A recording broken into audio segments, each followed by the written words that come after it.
Alors, la réforme les astreintes à l'hôpital, elle devait être une petite révolution. Mais concrètement, sur le terrain, qu'est-ce que ça a donné? C'est ce qu'on va voir aujourd'hui en décortiquant les résultats d'une enquête du SNPHR.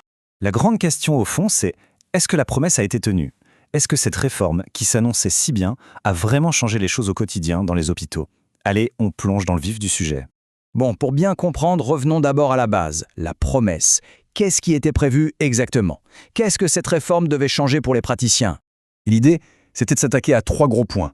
Premier objectif, simplifier, rendre la valorisation financière beaucoup plus claire. Deuxième point, et c'était vraiment le nerf de la guerre, mieux payer les astreintes en fonction de leur pénibilité. Logique, non?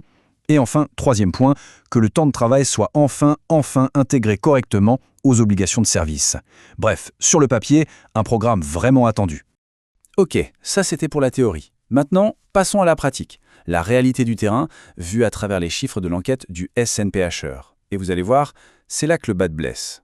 Et premier chiffre qui frappe, c'est celui-là, 28%. Près d'un tiers des services n'ont même pas été consultés pour définir le montant de leur forfait. On leur a imposé en gros. Ça commence fort en termes de dialogue. C'est un problème, et un gros. Et pour illustrer ce manque de communication, regardez ça. 11% des répondants ne savent même pas ce qu'est la COPS. C'est quand même la commission qui est censée organiser la permanence des soins. Quand l'organe central est un fantôme pour plus d'un praticien sur 10, on peut dire qu'il y a un vrai souci de communication. Alors forcément, on se demande quelle est l'explication des hôpitaux face à cette mise en place, disons, compliquée. Eh bien, il y a une justification qui revient en boucle. Et la voilà, la fameuse justification, les contraintes budgétaires.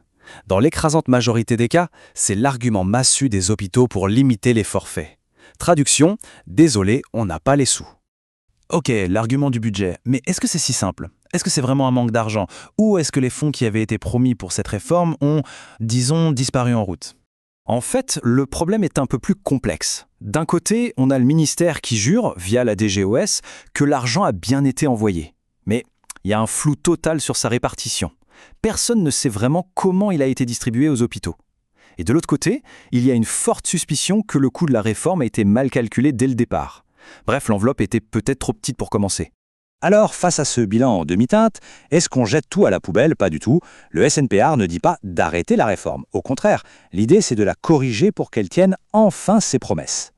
Du coup, il y a 3 propositions concrètes sur la table pour redresser la barre. Premièrement, prendre en compte la télémédecine dans le décompte du temps de travail. C'était le grand trou dans la raquette du texte initial. Deuxièmement, adapter la réforme aux hospitalo-universitaires qui ont un statut particulier. Et troisièmement, c'est essentiel, prévoir une clause de revoyure, c'est-à-dire un vrai bilan national avant la mi-2026 pour ajuster le tir et ne pas attendre que les problèmes s'accumulent. Au final, on a un peu le cas d'école. Une bonne idée sur le papier, mais une application sur le terrain qui coince à cause du financement et du dialogue. La vraie question maintenant, c'est est-ce que ces ajustements vont être faits? Et surtout, est-ce qu'ils arriveront à temps pour que cette réforme atteigne enfin son but?